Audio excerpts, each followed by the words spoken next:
O tema então proposto para as nossas reflexões é a consolação dos aflitos.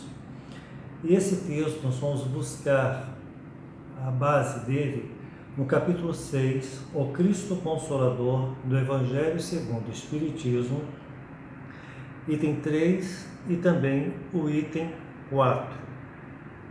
E nesse item 3, Allan Kardec faz a menção ao único evangelista, que é João, no capítulo 14, que fez a anunciação do Consolador prometido, com esse belo texto dizendo que se me amais, guardais os meus mandamentos, e eu rogarei ao meu Pai para vos enviar um outro Consolador, a fim de que permaneça eternamente convosco o Espírito de verdade, que quando o mundo não pode perceber, porque não vê e não o conhece, mas vós o reconhecereis, porque permanecerá convosco e estará em vós. E o Consolador, que é o Santo Espírito, que meu Pai enviará em meu nome, ensinar-vos-á todas as coisas e vos fará relembrar tudo o que eu vos disse. Então são as explicações do evangelista trazidas aqui à luz do Espiritismo para nós, nas reflexões, quando Jesus anunciou um outro Consolador. Um Consolador que ficaria eternamente. E o que fica eternamente, se não pela palavra? Porque nada materialmente ficará eternamente, ficará constantemente, permanentemente. Para esse caso, então, somente os conhecimentos, as orientações transmitidas e que o Espiritismo cumpre tão bem o seu papel com essas palavras, com essas exortações buscadas pelos evangelistas. Para isso, então, nós vamos reflexionar como que é essa consolação.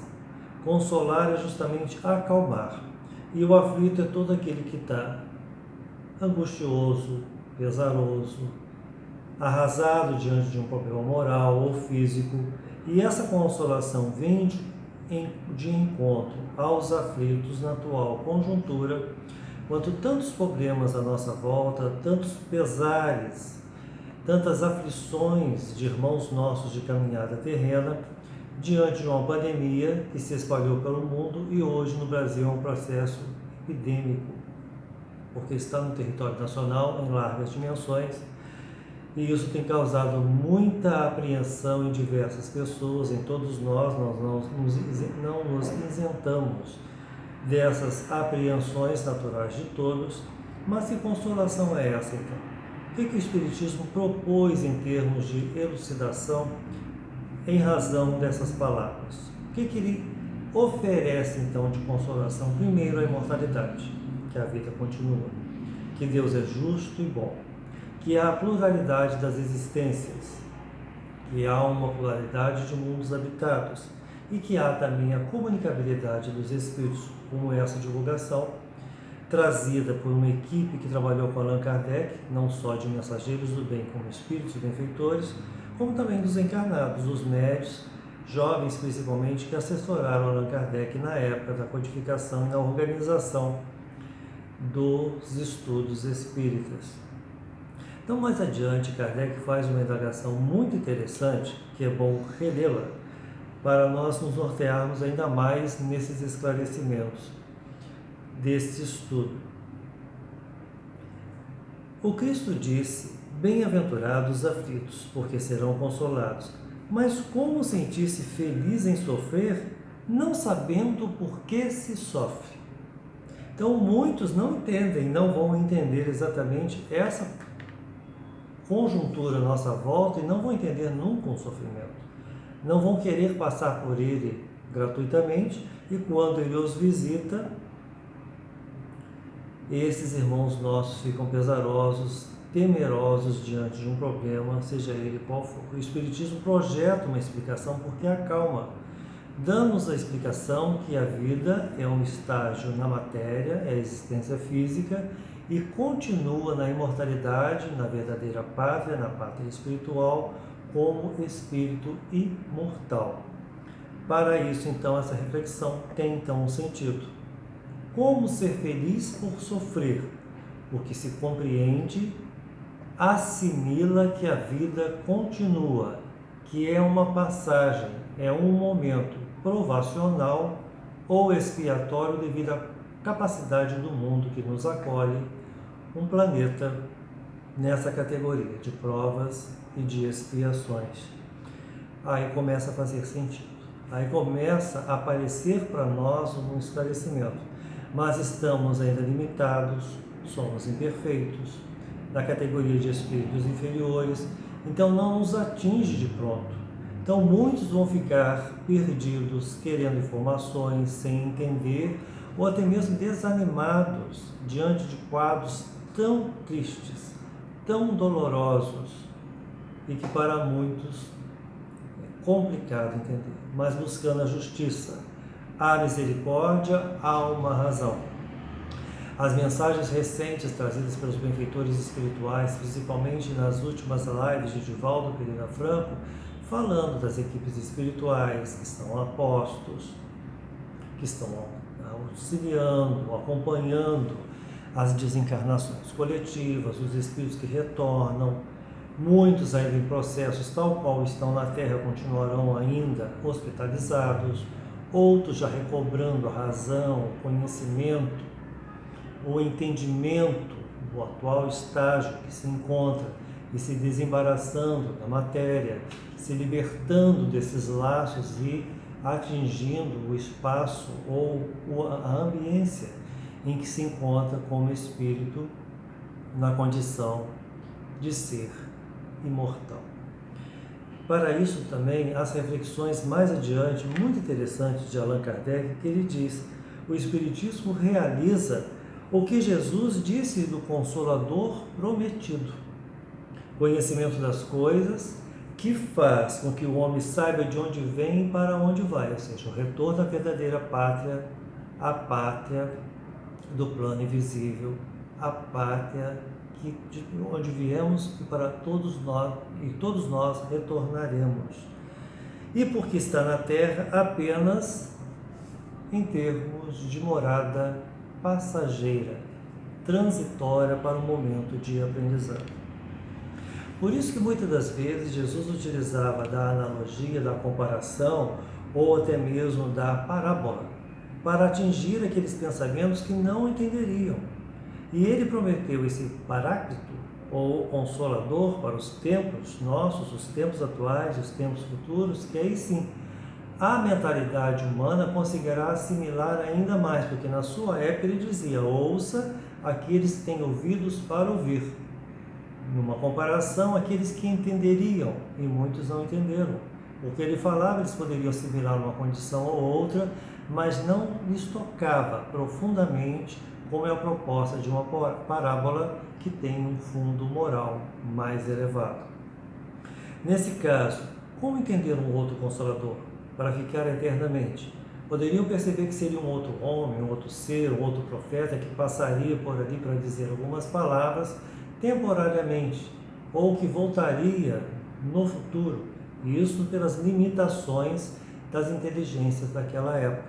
Então, por isso que ele disse, João divulgou assim: e vos fará relembrar muitas coisas que vos tenho dito, e ainda outras que hoje nós já podemos assimilar. Então, o Espiritismo cumpre muito bem o seu papel como terceira revelação de Deus e como o Consolador prometido por Jesus.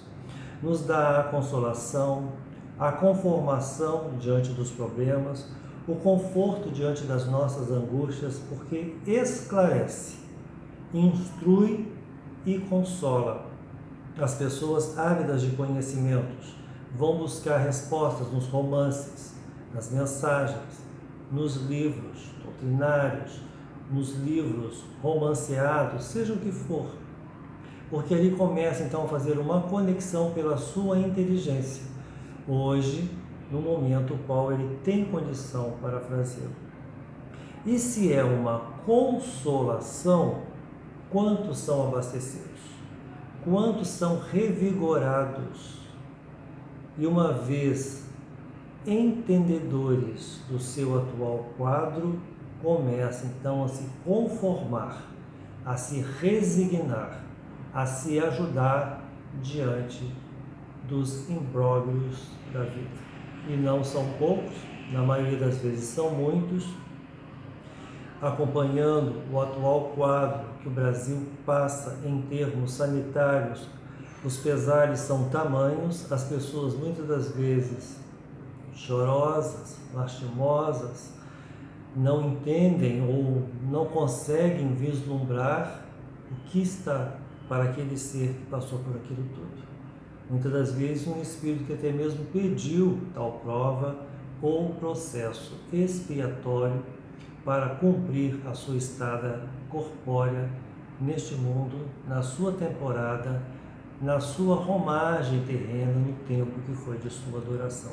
Para tudo há uma causa e o efeito que nós vivenciamos muitas das vezes.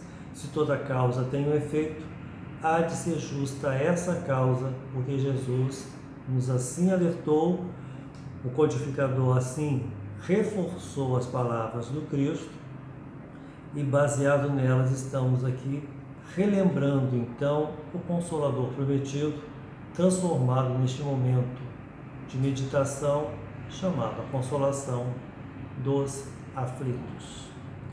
Há uma história muito bonita que ocorreu com o Dr. Bezerra de Menezes, narrada no livro Lindos Casos de Bezerra de Menezes, pelo autor Ramiro Gamba, no século passado. Lançou este, um outro livro também, entre outras obras, mas o outro livro que é Os Lindos Casos de Chico Xavier, mas esses Os Lindos Casos de Dr. Bezerra de Menezes repetindo. E a lição se chama E Tornou-se Espírita. Então são momentos, ou são aquelas histórias cotidianas, peculiares, que pode acontecer com qualquer um, e volta e meia ela vai se repetir. São dos incrédulos, que não entendem a proposta do Espiritismo, muitas das vezes a desmerece, ou quando a procura vai ainda receoso ou duvidoso se é verdade mesmo, se é uma enganação, se é um embuste. E o Dr. Bezerra de Menezes tinha amizade com o Dr. X, um médico que trabalhava com ele, e esse médico, convivendo com o Dr. Bezerra de Menezes, duvidava muitas das vezes daquela sua rotina ou do seu envolvimento com a doutrina espírita, com aquela ciência nova, ou com aquele momento qual ele convivia. E para o médico Dr. X, ele achava que o Dr. Bezerra não estava bem, estava enganado com alguma coisa. Até que esse senhor, esse médico, o Dr. X, perdeu o pai. E o Dr. Bezerra de Menezes resolveu convidá-lo para uma sessão doutrinária, uma sessão mediúnica, da qual o médico Dr. X poderia participar para se conformar com a perda do pai. E lá comparecendo, ele ficou realmente confuso, porque se manifestou através de um médium com pouquíssima instrução, um espírito de um médico, que lhe deu notícias do seu pai no além-túmulo, como seu pai estava, o estágio que ele se encontrava, as condições espirituais do pai, e começou, além disso, a lhe prescrever ou a lhe dar informações da medicina. O médico ficou muito intrigado, porque aquilo tudo começou a lhe tocar, porque era uma realidade, era um médico mesmo, falando por um médium, mas com dizeres e vocábulos coerentes com a medicina. Mas ele achou que aquilo tudo era uma embromação. Resolveu então largar a reunião e saiu irritado da reunião e abandonou o Dr. Bezerra de Menezes e foi para a casa dele. Chegando em casa, ele começou a desabafar com a esposa e a filha. A filha, uma jovem de 18 anos, que era professora. Vamos só destacar esse item que é muito importante. A formação dela pela escola antiga, escola normal. Formação de professores. E nisso que ele vai relatando o que havia acontecido, que ele havia sido enganado, a filha incorpora, e ela não conhecia o Espiritismo, nunca havia lido livros espíritos, ela incorporou a mesma entidade espiritual lá naquela reunião e continuou a comentar ou a transcrever os mesmos vocábulos da medicina, linguagens cultas, envolvendo aquele senhor no mesmo diálogo. Ela continuou a falar com ele. Ela como filha, mas como canal intermediário, como médium, e esclarecendo aquele pai sobre tudo. Ele ficou muito intrigado, ouviu aquilo tudo, explicou depois à família do que se passava. No dia seguinte, conforme Ramiro Gama, este homem vai ao Dr. Bezerra de Menezes pedir desculpa por tudo que ele havia falado, pelo Espiritismo que consola, que afaga os sofredores, que esclarece por um meio ou outro, e que chegara para ele de uma maneira tão duvidosa, mas confirmada depois, quando a filha então continuou a mesma intercambiação no mundo espiritual e a lhe transferir os mesmos ensinamentos. Então tornou-se espírita porque ele viu no espiritismo uma verdade, uma realidade que não tinha como desacreditar, porque ela se confirmou depois com a própria filha, revelando-lhe o mesmo que ele começara numa reunião com uma pessoa de pouquíssima instrução, um médium, que ele não deu crédito, e para então provar a existência real deste mundo espiritual, uma consolação. E muitos aflitos precisam dessa consolação, muitos às vezes não aceitam, muitos vão ser tocados pela dor, raríssimos vão pelo amor, como se diz, é a linguagem corrente no meio espírita, muitos comparecem pela dor. Daí o nosso texto, o nosso tema para essa exposição, a consolação aos aflitos. A maioria vem com dor, com pesar, com agonia, com algum descalabro que o visitou e o dominou, e quer respostas. E as respostas vêm naturalmente dessa maneira. Ou um médium que vai à pessoa e dá informação, e essa pessoa nunca encontrou com esse médium, não o conhece. Então, como se diz, cai como luva, porque aquela mensagem tem detalhes, como aconteceu tanto nas cartas consoladoras através de Chico Xavier, ou quem também procurava Chico Xavier, ou além do Chico, outros centros espíritas com outros médios pelo Brasil e pelo mundo afora. Vem aquela mensagem tão apropriada e indicada àquela pessoa naquele momento, como já dissemos e repetimos, com um detalhe, com um assunto bem pitoresco, com uma informação que não tem como não comprovar, ela é comprobatória. Então isso toca a pessoa, ela passa a entender. Independente das mensagens, as pessoas que buscam as palestras, ou a orientação, ou a visitação à casa espírita, através de um atendimento fraterno, e vai ouvir de um conselheiro médium as orientações para aquilo que ele precisava naquele determinado momento. Serve-lhe como ajuda, serve-lhe como consolo. E para esse nosso momento é isso que nós estamos refletindo através do item 4 do capítulo 6 do Evangelho segundo o Espiritismo, Cristo Consolador. O Espiritismo vem reafirmar o papel de um consolador, a esclarecer e acalmar. A vida passa, ela é passageira, ela tem um tempo, ela tem um durante uma estada terrena, um momento material, um momento corpóreo, mas que há para isso tudo o chamado aprendizado. Estamos todos inscritos numa grande escola e até mesmo num hospital que é o planeta Terra. Ao passar por aqui temos as apreensões rotineiras, peculiares, mas aprenderemos muitas das vezes acerca de algum assunto. Principalmente na era atual, com tanto sofrimento, onde nós passamos a conformar tantos que estão à nossa volta. E é um número enorme de pessoas que querem uma explicação, as nossas próprias também apreensões diante de tudo, os nossos receios, os nossos medos. E a mídia apresentando cada vez o quadro mais grave ainda no país.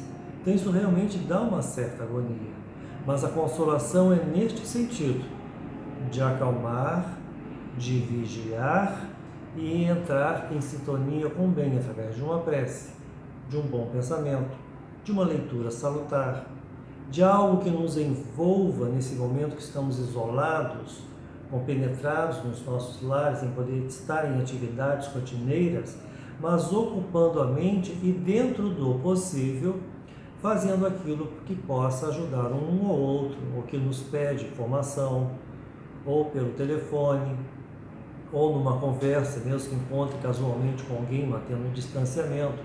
Mas uma orientação é nessa hora, então, de como espírita cristão espalhar essa boa nova, pelo exemplo, pelo nosso esforço íntimo, em sermos os instrumentos para facilitar essa irradiação de instruções, de informações e consolar todos à nossa volta.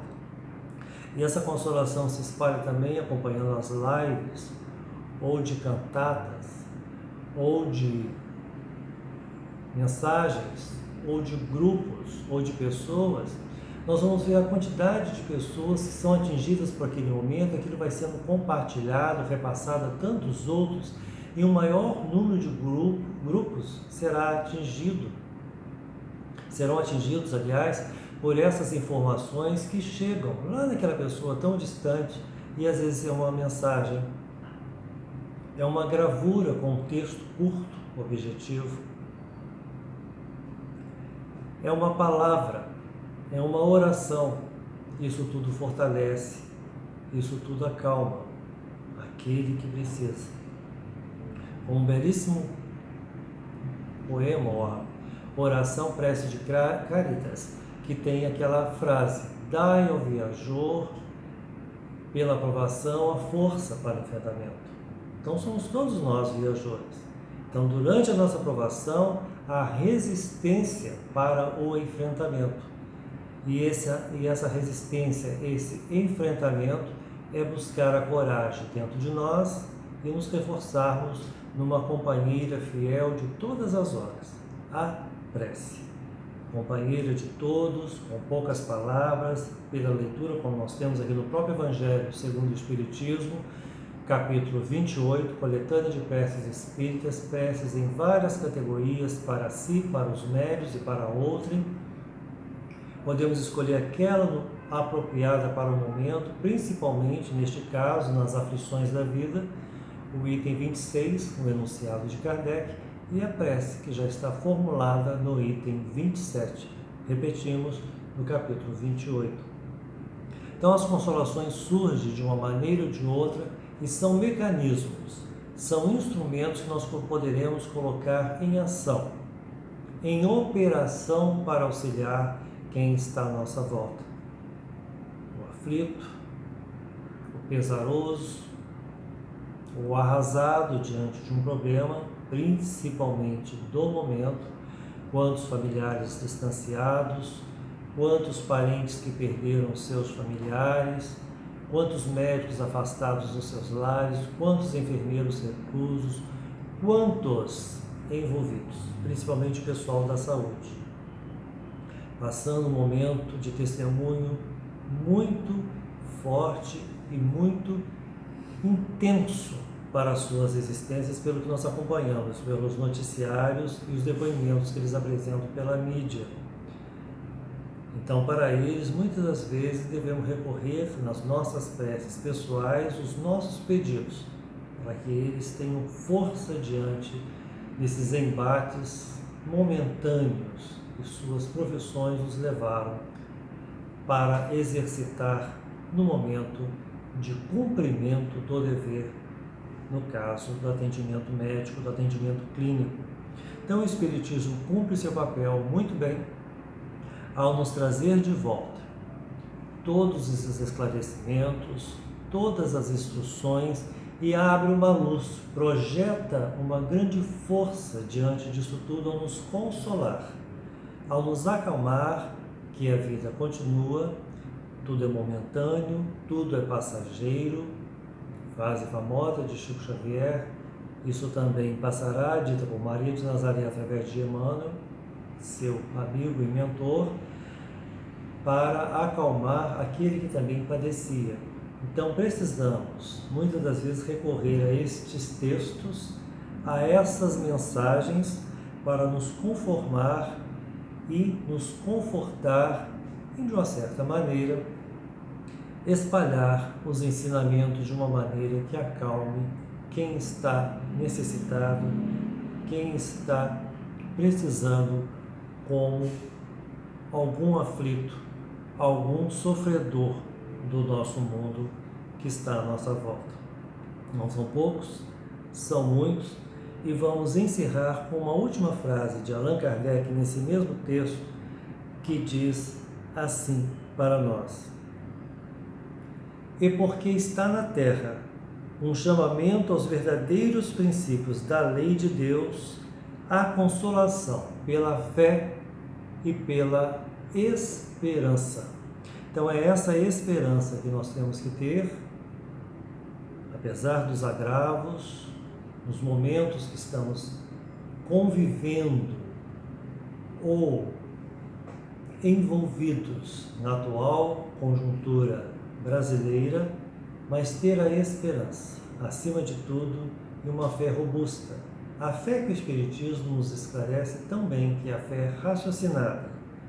Nós acreditamos porque há uma razão, e a razão é essa que nos envolve e que nos fortalece diante de um Deus, Pai de amor e bondade, de uma imortalidade da alma, de uma sequência de vidas na pluralidade das existências, vidas que continuam, os mundos à nossa volta e os espíritos com suas mensagens a se comunicar conosco pelos médiuns, pelas nossas inspirações, a nos orientar e a nos auxiliar para favorecer a passagem por estes entretantos ou estes momentos de provas e expiações.